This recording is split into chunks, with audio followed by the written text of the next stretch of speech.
que está indo aí para as redes sociais, né? A Letícia falou que tem quantos acessos aí no culto de quarta-feira? Até hoje à tarde eram umas 2h30, 3 horas, 44. 44, amém? É muito importante a gente saber isso. Tem muitas maneiras de trabalhar hoje, ensinando a palavra de Deus, de ser abençoado, ensinado, né? E nós não podemos guardar aquilo que nós temos dentro de nós, apenas para nós, né? Então é importante. Bom, nós vamos falar um pouquinho hoje sobre um tema muito interessante, que está no capítulo 4 do Evangelho de João. João capítulo 4, versículo 31 seguintes. O tema é a ceifa e os ceifeiros. Um tema muito bom, um tema legal, né? Porque de repente nós ainda estamos pensando assim, que nós temos que trabalhar na obra de Deus, né? Trabalhar na obra de Deus incansavelmente e tal, mas na verdade nós temos um retorno sobre isso. Jesus contou uma parábola certa vez, que ele falou assim, que todo aquele que planta deve ser o primeiro a colher os frutos, né? Outra parábola que ele contou, ele falou daquelas pessoas que foram ceifar e foram contratadas de manhã, né? E depois foram contratadas às 9 da manhã, depois ao meio-dia, depois às 3 da tarde, depois às 5 da tarde. E quando Jesus foi pagar, começou a pagar pelos últimos, né? Começaram a trabalhar às 5 da tarde, né? E pagou a eles o salário do dia. E quando chegou naqueles que tinham começado cedo, eles se sentiram injustiçados. Ô Senhor, o Senhor pagou para quem começou às 5 horas da tarde, o mesmo que o Senhor pagou para nós que suportamos o forte calor do dia todo. E Jesus perguntou, quando é que eu tratei com você? Você está recebendo o que eu tratei? Estou recebendo o que eu tratei, mas suportamos o calor do dia todo. Então Jesus falou, eu estou apenas usando o que é meu para mostrar misericórdia. Porque se você tratou o dia, eu estou te pagando o dia, né? Aqueles que não tiveram uma oportunidade de encontrar um trabalho com o sustento da sua vida e pegaram mais tarde, vão receber o mesmo tanto. Em outras palavras, nós que estamos trabalhando na obra do Senhor, já nesse tempo final, vamos receber o mesmo que Abraão, que Isaac, que Moisés receberam, que os grandes profetas, os grandes homens de Deus receberam, né? Eles suportaram o calor, a dificuldade, muitos deles foram queimados a fogo, foram decapitados, né? Em compensação, não correram tanto quanto nós, né? Porque nós hoje estamos num tempo que nós corremos muito, a tecnologia nos faz correr. Então é importante, queridos, que a gente pense assim, mas que pense o que estou fazendo. E aqui, nesse texto, a palavra do Senhor nos fala o seguinte, versículo 31. Nesse interim, os discípulos lhe rogavam, dizendo, mestre, come.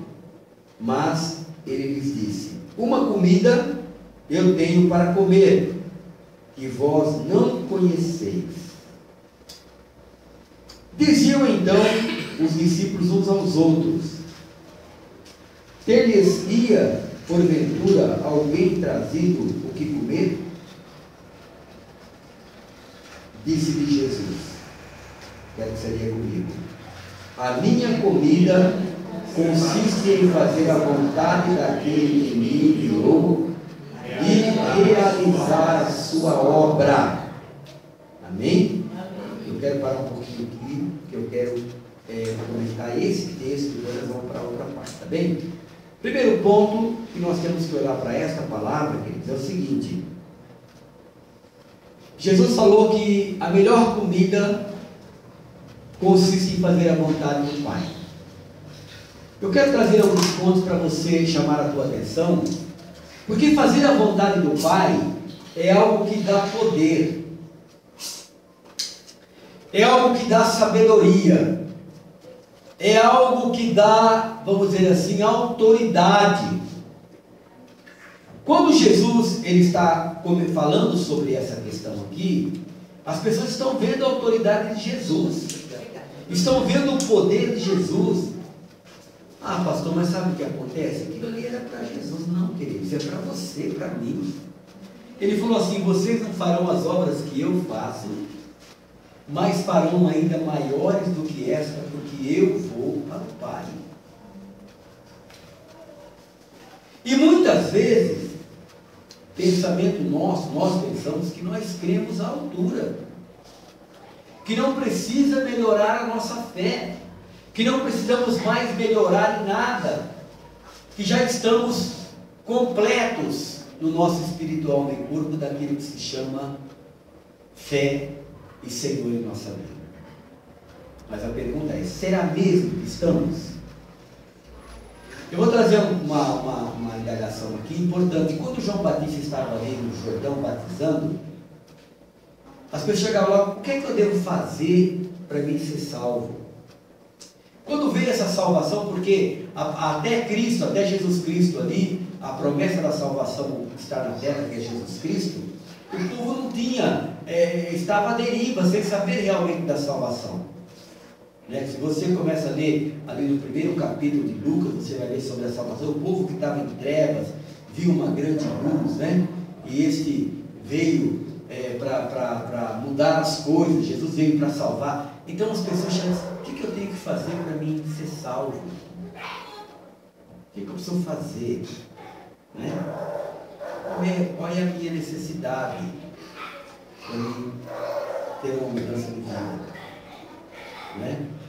Então, crer é a coisa que nós devemos pregar, mais pregar em nossas vidas, amados. É a questão da fé. Toda vez que você for pregar para alguém, pregue qualquer coisa e pregue fé. Ensine fé. Porque se nós olharmos para o capítulo todo ali, o capítulo, nós vamos dar uma passadinha ali, até porque está gravando, é importante. Mas vamos dar uma passadinha, vamos voltar aí. Vamos dar uma passadinha, mas deixa um pouquinho aí, vamos dar uma passadinha lá para Hebreus capítulo 11, só para falar das grandes coisas que a fé fez acontecer na vida das pessoas. Aí eu pergunto para você: o Senhor mudou? Não. Mudou? Não.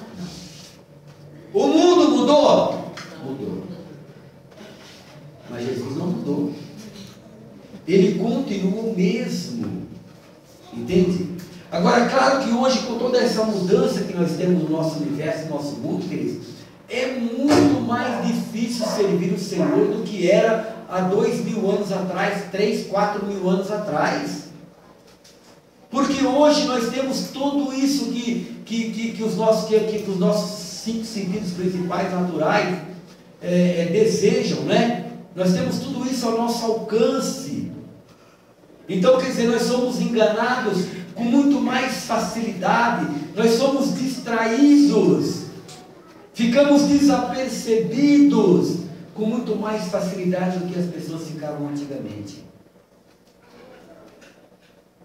Precisamos ter um certo cuidado nas coisas. Até mesmo os nossos bens materiais nos deixam desapercebidos das coisas de Deus, ou nos tomam um tempo que deveriam ser de Deus. Quando a promessa do Senhor é que nós deveríamos buscar em primeiro lugar o seu reino e a sua justiça, e todas as outras coisas nos seriam acrescentadas.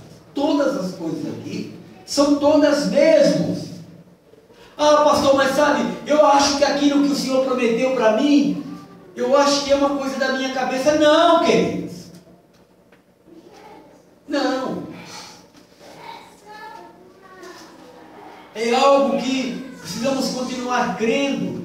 Nós não podemos deixar a nossa fé nos enganar simplesmente um momento. Eu creio agora, e daqui a 10 minutos passou a dor de dentro, eu não creio mais. Entende? Precisamos continuar crendo sempre. Porque quando nós cremos, nós vamos vendo a glória de Deus. Jesus falou no capítulo ali, quando ele falou com a irmã de lá, falou assim: olha, se você crer, você vai ver a glória de Deus. Agora o crente tem que ver a glória de Deus. A glória de Deus na minha vida e na tua vida, queridos, ela vai acontecer centenas de milhões de vezes na vida inteira, se você permitir que ela aconteça. E se você não permitir que ela aconteça, não vai acontecer. Entende? Ela não vai acontecer. Aí você pode dizer assim: puxa, mas o pastor Paulinho, você que está me ouvindo, mas o pastor Paulinho está pregando uma coisa aí para levar a gente ao extremo. Não, eu não tenho nada com isso.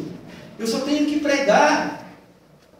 Até porque eu não posso prestar conta, eu tenho sim de prestar conta do povo de Deus para Deus, como aqueles que ouvem a palavra através de mim, mas não nesse mesmo quadro, nesse mesmo sentido, de eu obrigar você a ouvir a palavra do Senhor, de eu obrigar você a crer. Não, eu tenho que pregar, porque Jesus nos 4 evangelhos, Mateus, Marcos, Lucas e João, nos 4 finais do evangelho, ele pregou sobre algo que era para dar esperança para os discípulos e para que eles pudessem crer. E eis que estou com vocês, estarei com vocês todos os dias até a consumação do século. Eu pergunto: Jesus mudou? Não, ele não mudou, ele está aí continua fazendo o mesmo. O apóstolo Paulo, lá no capítulo 1 de Romanos, queridos, ele fala, e uma palavra que eu tenho falado na minha vida sempre, repetidamente, capítulo 1, ele diz assim: não me envergonho do evangelho de Cristo, pois ele é o poder de Deus para a salvação de todo aquele que crê. Olha, ele não é para a salvação de todo mundo. Não. Ele não é para a salvação daquele que tem uma religião. Ele não é para a salvação daquele que tem um propósito com Deus. Ele não é para aquele que espera Deus fazer alguma coisa na vida dele para ele contar apenas. Não, queridos, é aquele que crê. E a Bíblia diz que a fé é o firme fundamento das coisas que não se vê, mas que se esperam. Porque aquilo que eu estou vendo, como eu vou esperar uma coisa que eu já estou vendo? Então, para a gente continuar nessa partezinha aqui importante, Jesus falou assim: a minha comida, uma comida eu tenho para comer, que vós não conheceis. Os discípulos, humanamente falando, sei lá, eu acho que alguém veio trazer uma marmitinha para Jesus, e nós estávamos desapercebidos, e Jesus está lá com uma marmitinha boa, e nós não vimos. Não é? Aí Jesus então vai falar qual é a comida. Ele vai dizer, aí no versículo 34, a minha comida consiste em fazer a vontade daquele que me enviou e realizar a sua obra. Mas a palavra diz que nós temos que pregar o Evangelho. Se abrimos a palavra ali no primeiro capítulo de Atos dos Apóstolos, onde começa o Senhor operar as maravilhas através daqueles que Ele chamou, né, o versículo 1, capítulo 1 do versículo 1 do capítulo 1, ali de Atos dos Apóstolos, ele diz o seguinte: fiz o primeiro tratado, ó Teófilo, a respeito de tudo quanto Jesus começou, não só a fazer, mas também a ensinar. Significa o seguinte: ele começou. E essa missão de quem é? Espera aí, se o reino de Deus é seu, você crê assim? Você tem que fazer esse reino prosperar. Porque se você tiver uma grande empresa, ou uma empresa, e você não tiver cuidado com a empresa, a sua empresa vai falir. As primeiras dificuldades que ela aparecer. Agora, se o reino de Deus é seu, você precisa fazê-lo prosperar. Amém, queridos? Sem contar que você precisa se reproduzir em espécie. Se você é um ser espiritual, você tem que se reproduzir espiritualmente falando. Amém? É uma missão. Então Jesus fala: eu tenho uma comida, e a minha comida consiste em fazer a vontade daquele que me enviou, realizar a sua obra. Aí ele diz assim: olha, vocês não estão falando aí, dizendo que ainda há 4 meses para a ceifa? Ele diz: aquela ceifa já era, aquela ceifa já passou. Hoje nós somos o ceifeiro da nossa geração. Da geração futura, se Jesus não voltar, vai depender o que nós deixamos para a geração futura. Ah, pastor, mas espera aí, mas a geração futura, aqui fala dos meus filhos, dos meus netos, dos meus bisnetos. Ei, a geração futura fala dos meus filhos, dos meus netos, dos meus bisnetos, da minha posteridade. É a minha posteridade que está em jogo.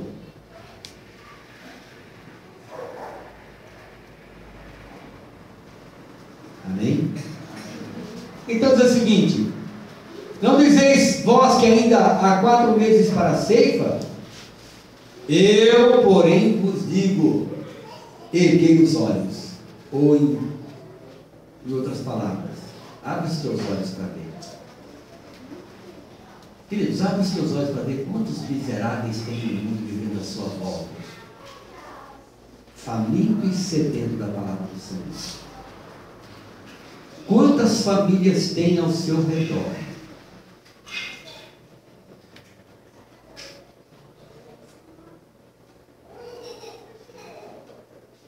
Famintos e sedentos da palavra do Senhor. E ele diz o seguinte: erguei os olhos e vede os campos, pois já branquejam para a ceifa. E ele diz o seguinte: se você não colher nesta geração em que você está vivendo, eles podem se perder e podem ir todos para o inferno.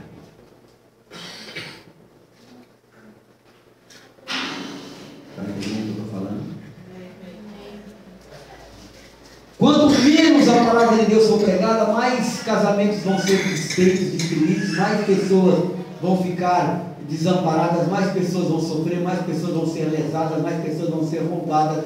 Quanto mais pessoas, quanto menos cristãos estiver no mundo, mais pior vai ficar o mundo. De vez em quando alguém diz: olha, vamos orar. Pastor, não é necessário orar? Claro que é. Mas se não tivermos atitudes de mudança em nossas vidas, eu vou fazer isso aqui errado porque o outro fez.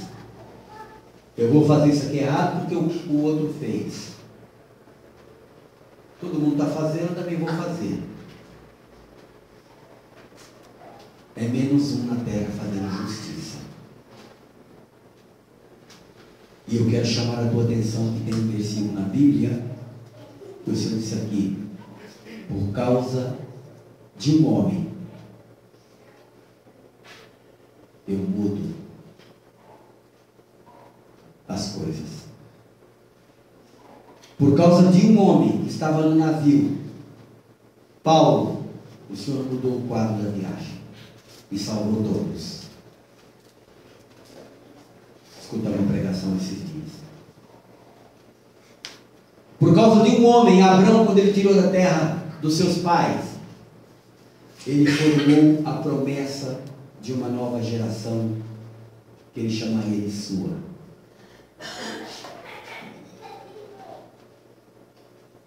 O grande problema do ser humano, amados, é que ele só se pensa em ser mais um na face da terra. Só apenas mais um. Você vê, só apenas mais um aqui na face da terra. E nós não podemos pensar. No versículo 36, Eu quero continuar aqui, então nós vamos lá para Hebreus, tá? Olha lá. Eu quero que você leia comigo aí o 36. O ceifeiro recebe lá na salvação. Não, queridos, o ceifeiro recebe desde já. Quando nós colocamos o nosso coração no Senhor para fazer a obra dele, nós já começamos a receber. Você está vendo porque muita gente no mundo não consegue receber bênção? Porque não crê. À medida que eu vou fazer alguma coisa para o reino de Deus, eu tenho que crer que algo vai acontecer na minha vida. Porque se eu me torno ceifeiro, eu já começo a receber agora. Eu quero agora. Porque agora é que eu quero ser abençoado para mostrar que eu sou abençoado por Deus. Agora que eu quero ser abençoado, porque eu quero mostrar que a palavra do Senhor surtiu efeito na minha vida.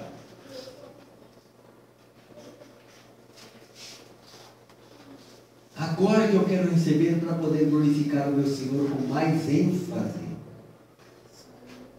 Agora que eu quero receber para testemunhar quem é esse Senhor.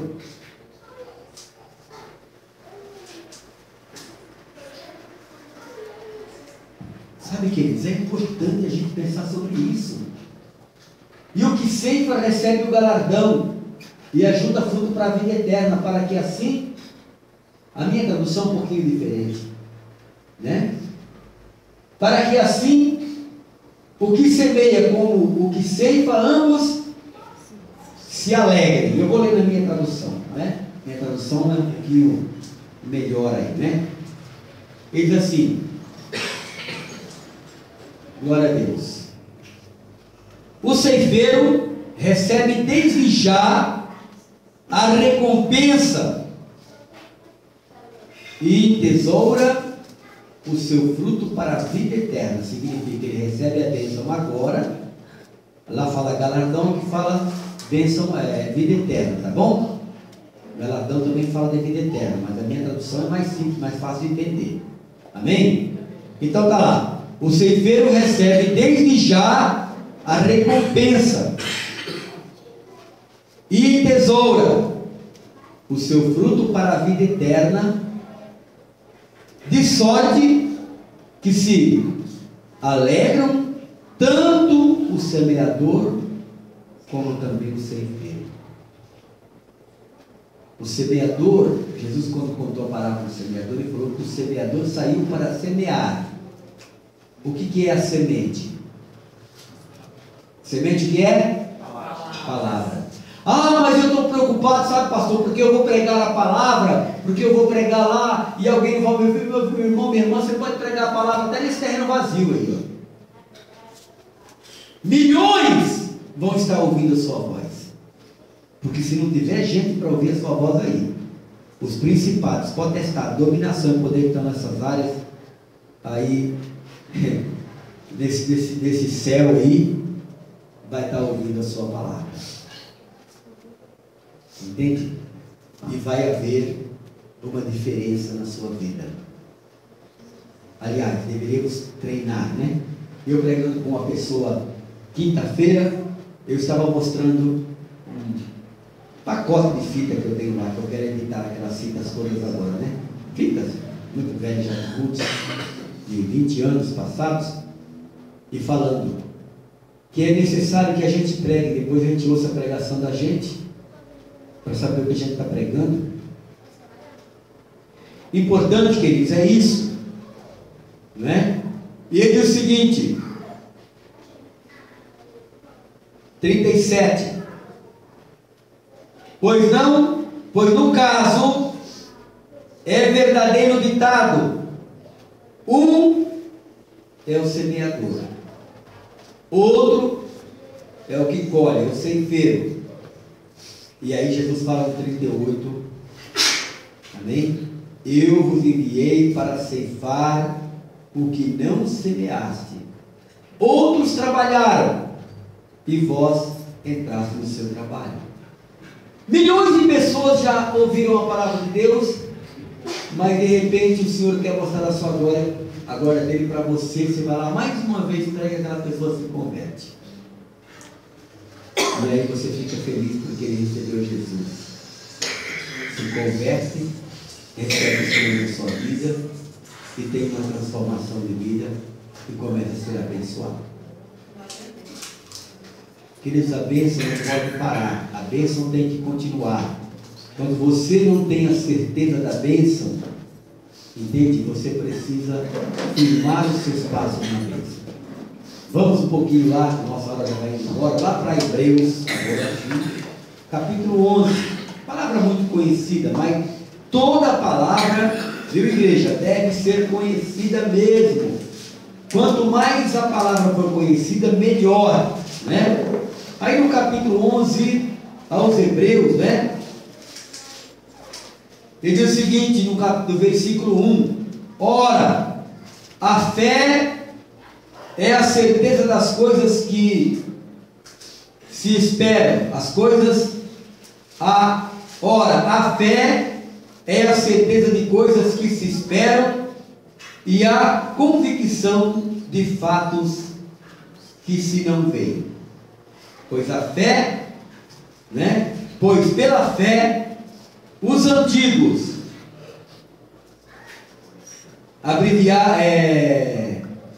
obtiveram bom testemunho. E será que nós não vamos ter? Eu pergunto de novo, o Senhor mudou? Não. Entende? Aqui ele está relatando alguns princípios que aconteceram com aqueles que creram e não perderam o seu tempo. Todas essas bênçãos que você vê, queridos, na palavra do Senhor, contando do que, por exemplo, a mulher que quebrou lá aquele vidro, aquele vaso de azeite de perfume caríssimo para lavar os pés de Jesus, enxugou com os seus cabelos. Ele falou assim: olha, onde esse evangelho for pregado, vai se contar essa história aí. Amém? É importante, né? É importante. Nós temos tantas histórias tremendas na Bíblia, porque elas foram escritas exatamente para que nós pudéssemos crer e dizer: se o Senhor fez na vida daquela pessoa, claro que o Senhor não vai fazer na sua vida o mesmo que fez lá com José do Egito, o mesmo que fez com Moisés, até porque as circunstâncias são outras hoje. Ele não vai fazer com você a mesma coisa, mas ele vai fazer coisas tremendas, porque lá em 2 aos Coríntios diz assim, que as coisas que os olhos não viam e os ouvidos dos homens não ouviram, nem subiu ao coração do homem, são as coisas que Deus tem para aqueles que o amam. Significa coisa que nós nem pensamos, coisa que nós nem entendemos, mas que simplesmente quando nós cremos, nós entramos por essa porta do Senhor, seja feita a tua vontade. Mas, queridos, como é difícil deixar a vontade do Senhor ser feita em nossas vidas. Primeiro porque temos uma série de resistência nossa. Depois porque temos resistência dos nossos familiares, dos nossos cônjuges, daqueles que estão do nosso lado. Entende? E que muitas vezes nós não conseguimos negociar essas causas. Às vezes é mais fácil a gente brigar do que negociar. Mas se a gente souber negociar, a Bíblia diz que não é pela nossa força, mas é pelo nosso espírito. Não é pela força, é pelo espírito. Não é? Aí ele continua dizendo o seguinte, queridos, aqui: pois pela fé, versículo 2, pois pela fé os antigos obtiveram bom testemunho. Pela fé entendemos que foi o universo formado pela palavra de Deus, de maneira que o visível veio a existir das coisas que não aparecem. Ele diz no versículo 4: pela fé Abel ofereceu a Deus mais excelente sacrifício do que Caim, né? Pelo qual obteve testemunho de ser justo, tendo a aprovação de Deus quanto às suas ofertas, Se nós olharmos aqui, só aí, né? Por que será que Deus aceitou a oferta de um e não do outro, né? Aquela oferta ali, não é? Porque sabia que o coração de Caim não era sério diante do Senhor. O Senhor aceitou a oferta do outro porque sabia que a oferta de Caim não era, o coração dele não estava reto diante do Senhor. Entende? É importante, mas o irmão aquele morreu, mas teve a salvação. E morrer, todo mundo vai morrer. Claro que não morreu com a sua idade, né? Tem tempo que via muito tempo, né? E aí, queridos, nós vamos vendo essas coisas que são importantes, né? Para a nossa vida. Versículo 5: pela fé, Enoque foi trasladado para não ver a morte. Nós temos um trecho da Bíblia lá atrás, lá no Velho Testamento, assim: e fulano, não é? Se desviou do caminho da verdade, reinou dos tempos e saiu da palavra, saiu da presença de Deus e morreu. Quando a Bíblia fala que morreu, ele não fala apenas morreu nessa morte física que nós estamos acostumados, queridos. O perigo não é você morrer. O apóstolo Paulo diz assim: não tem mais aqueles que matam o corpo, mas depois de matar a sua carne, o seu corpo, não pode mandar a sua alma para o inferno. Temei antes aqueles que matam a carne e mandam toda a sua alma, o seu espírito para o inferno. Entende? São coisas importantes. Pastor, é difícil entender isso? Claro que é. Por que o Senhor deixou isso? Para que nós não vivéssemos morrendo de medo, por aí não. Porque se Ele deu a vitória a todos os seus servos, claramente dará a mim também, a você também. Então daí, que pela fé Enoque foi trasladado para não ver a morte. A Bíblia diz: chegou Enoque e amou o Senhor e foi fiel ao Senhor. E a Bíblia diz: não morreu. Não morreu não significa que não caiu lá e se saiu o espírito da vida dele. Não morreu, ele não foi separado do Senhor. Entende? Quando o Senhor falou assim, o meu servo falou para Josué: Josué, o meu servo Moisés é morto. Não é? Continuava sendo servo ainda. Ele fala que ele é o Deus dos vivos e não dos mortos. O meu servo Moisés é morto. Agora toma este povo e faça-o entrar na terra prometida. Entende isso? Aí a palavra aqui diz o seguinte: que pela fé Enoque foi trasladado para não ver a morte, não foi achado, porque Deus o trasladara. Pois antes da sua transladação obteve testemunho de haver agradado a Deus. Testemunho de quem agradou a Deus. Não é? Como é que nós faríamos para agradar a Deus? Alguém chegou e me disse: pastor, como é que eu faço para agradar a Deus? Eu falei: escreve aí o que você acha. É ter uma vida de santidade. Mas que jeito você pensa? Você pensa que agradar a Deus é ficar 24 horas na igreja? Não. Né? Você pensa que agradar a Deus é você dar o seu dízimo na igreja? Não. Você pensa que agradar a Deus? O que é que você pensa que é agradar a Deus? Agradar a Deus, queridos, é crer na sua palavra, é dar testemunho de vida. Agradar a Deus é amar a obra de Deus na terra, é viver uma vida em tudo que você fizer, ensinando à sua volta. Muitos homens perderam a visão de ensinar, porque cansaram de ensinar. Quantas vezes nós temos visto um pai dizer assim: estou cansado da minha família. Mãe, eu estou cansada da minha família. Mãe nunca pode cansar da sua família. Pai nunca pode cansar da sua família. Não. Pode não. Por quê? A única coisa que você tem na sua vida que é verdadeiramente seu é a sua posteridade. Se você possuir algum bem nessa terra, querido, vai ficar tudo aí. Agora a sua posteridade, ela continuará. E ela dará testemunho da sua vida. Isso verdadeiramente é seu. É por isso que a promessa do Senhor é de bênção para a prosperidade, para a posteridade daqueles que amam o Senhor. Hoje nós vemos tudo deturbado, né? As pessoas não amam mais, não estão nem aí com a sua posteridade, o que vai acontecer com ela.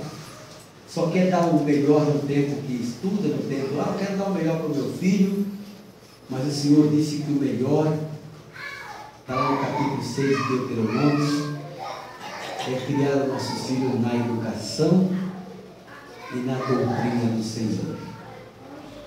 A melhor coisa, a melhor bagagem que alguém pode receber nesta vida. A melhor coisa que alguém pode receber. Entende?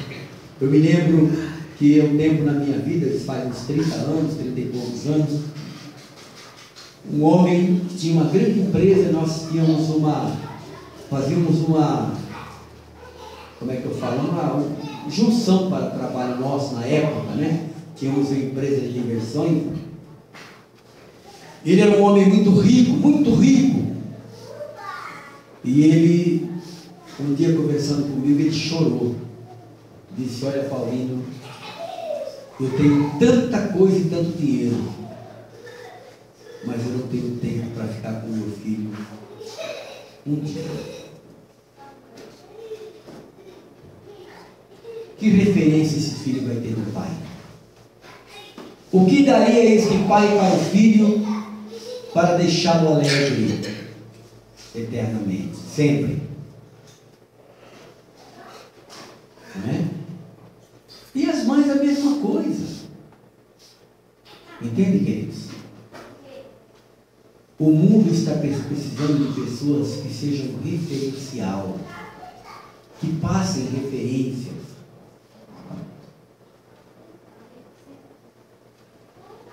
Por isso que Jesus falou: a minha comida é fazer a vontade daquele que me enviou e realizar a sua obra. Qual é a realização da obra de Deus? Salvação, mudança de vida. E ele continua aqui, a gente vai terminar já, né? A gente vai terminar já. Versículo 6: de fato, sem fé é impossível agradar a Deus, porquanto é necessário que aquele que se aproxima de Deus creia que Ele existe e que é ou que se torna o galardoador daqueles que o buscam. Esse versículo é um versículo que, na verdade, é o versículo que eu mais prego e que eu mais escrevo nas placas. Aquele que se aproxima de Deus precisa crer verdadeiramente que Ele existe. Porque quando eu me aproximo de Deus, não crendo que Ele existe verdadeiramente, eu não recebo nada. Se eu quero apenas de palavra, se eu quero apenas de religião, não vai mudar a minha vida. Mas eu preciso crer, eu preciso me aproximar de um Deus que eu creio, que Ele é galardoador daqueles que buscam. Significa ter a certeza de que aquilo que eu estou fazendo é importante para mim, porque a minha vida vai ser transformada. Entende, irmãos? O grande desafio é este. Não é? O Senhor, Ele não mandou formar membros de igreja. Se você pegar capítulo 28 de Mateus 19 e 20, Ele vive por todo o mundo e pregai o Evangelho a toda criatura, batiza em nome do Pai, do Filho e do Espírito Santo, ensina a guardar os mandamentos que eu lhe tenho ordenado, E eis que vou estar com vocês todos os dias até a consumação do século. Ele não mandou fazer crente, não mandou fazer pessoas religiosas. O Senhor mandou fazer discípulo. Então é importante que haja discípulo, né? Se no reino de Deus, queridos, o Senhor mandou entesourar no reino de Deus, entesourar no reino de Deus, onde os ladrões não roubam, o rato não rói, e nós saímos perguntando para os crentes: o que é que você tem tesourado lá no reino de Deus, se você é recolhido agora? O que é que você tem para receber lá?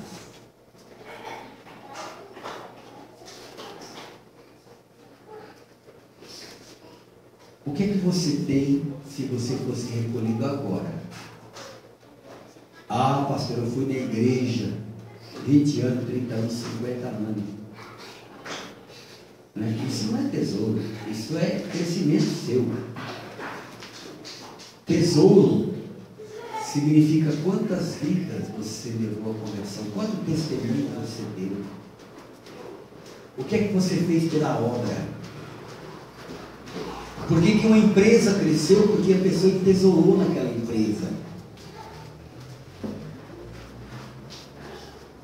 Entende, amados?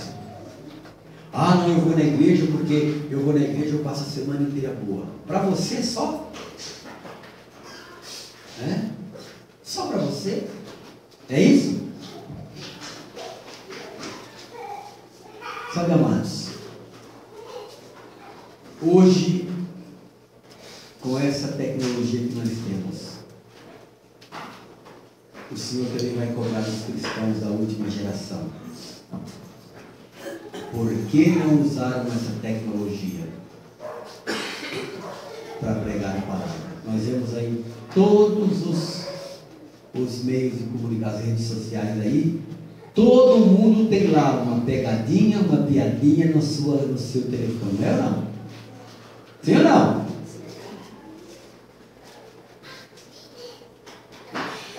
E a palavra de Deus?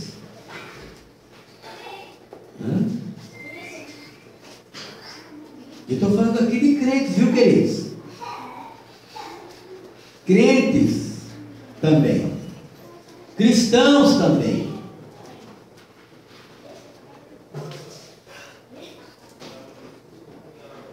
E aí? Bom, você teve tempo de ouvir as piadinhas, as pegadinhas, de colocar em suas, mandar para a sua rede dos seus amigos. E a palavra de Deus, o que fez? Significa que o Senhor permitiu que esta geração tivesse esses meios para que o Evangelho fosse pregado também. Amém? É importante pensar assim. Então, queridos, eu quero falar para você. Quando Jesus falou que para a gente completar, levante os seus olhos e vê aí, o campo está pronto para a ceifa. Aqueles que não foram colhidos, alcançados naquela geração, se perderam, apodreceram. E aqueles que na outra geração não foram colhidos, porque os crentes não tomaram a posição, também se perderam.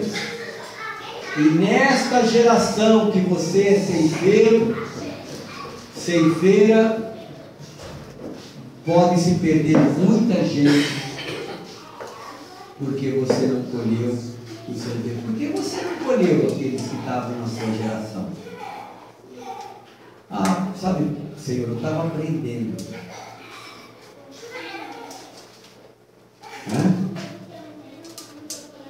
Entende, queridos? Eu quero dizer uma coisa séria para você em relação ao assunto que nós começamos o grupo hoje falando. Sobre escatologia.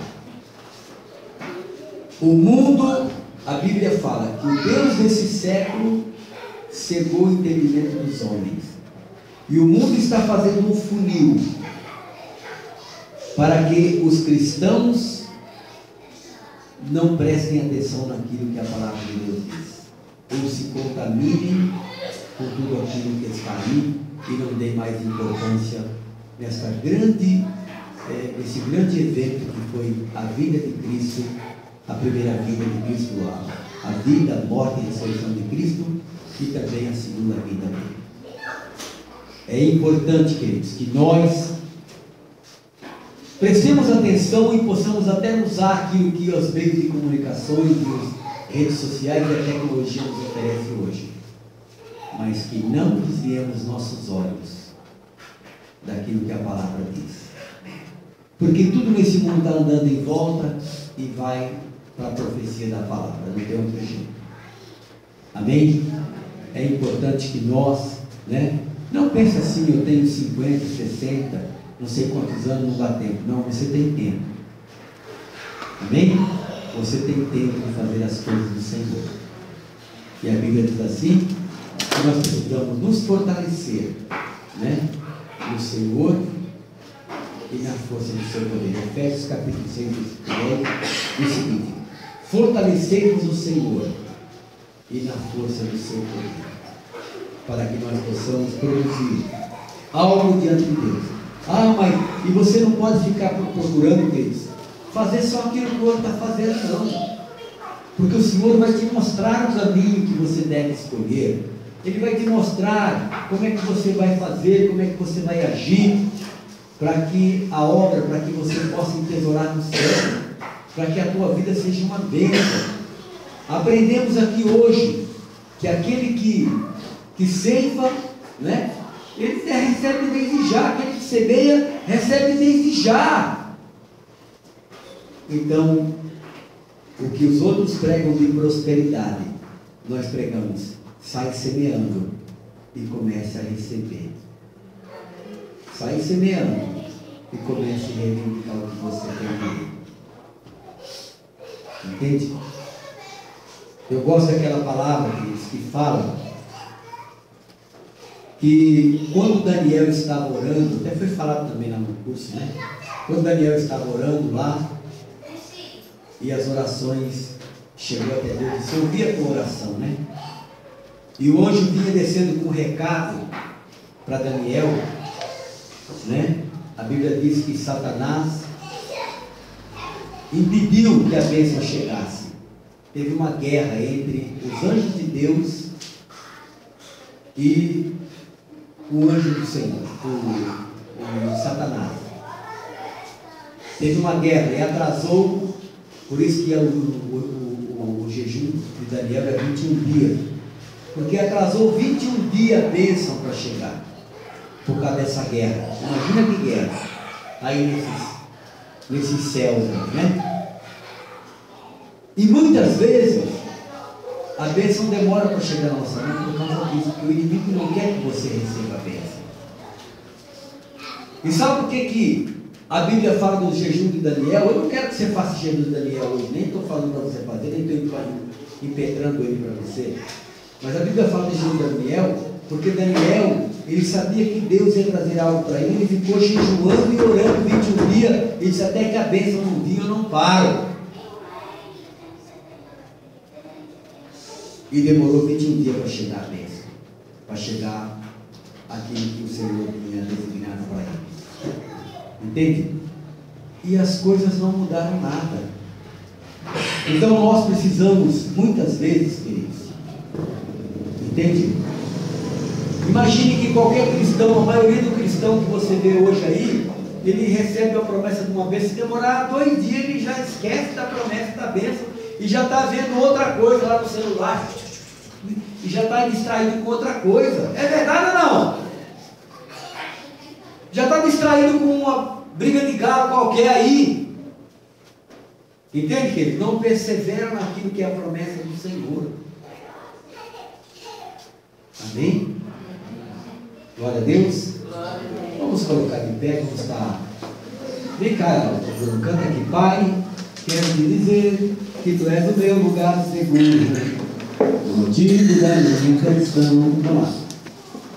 Isso é fácil. Vamos glorificar o nosso Deus. Eu quero agradecer àqueles que vão estar ouvindo essa pregação, a igreja que está reunida conosco. Que Deus esteja realizando na sua vida as novidades que você precisa. Amém? Vamos lá?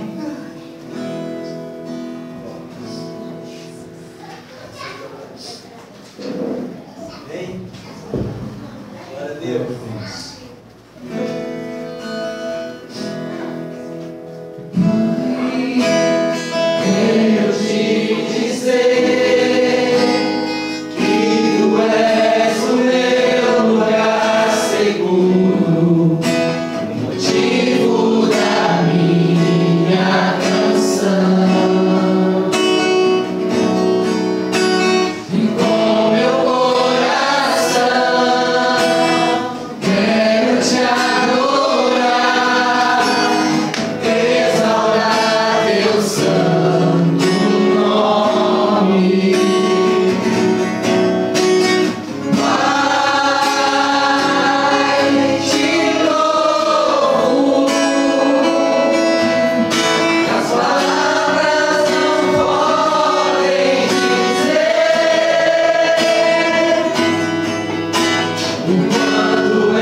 Às 20 horas? 7h30. Sexta-feira tem oração, amém? Às 19h30 aqui na igreja, certo? E quarta-feira teremos um culto de libertação normal, amém? A nossa ceia será no segundo domingo do mês, porque no primeiro domingo eu não vou estar aqui, vou estar viajando, mas o Espírito Santo vai estar aqui, amém? Eu não vou lá porque o pastor Paulo não vai, porque o Senhor vai estar vendo, amém? O Senhor vai fazer a obra da mesma forma, amém? Levante sua mão direita, que a graça maravilhosa de nosso Senhor Jesus Cristo, a luz do Espírito poderoso, a doce presença, comunhão e consolação do Espírito Santo de Deus seja com cada um de vós e convosco permaneça para sempre. Amém. Eu recebo o nome de Jesus. Que Deus abençoe a sua vida. Tenha uma semana de vitória. Se você tiver alguma dúvida daquilo que nós pregamos aqui, quando a dúvida vier, escreve, faça pergunta, questione, né? É assim que você vai aprender. Amém, queridos? Deus continue abençoando a tua vida. Como o irmão na graça na paz de Jesus.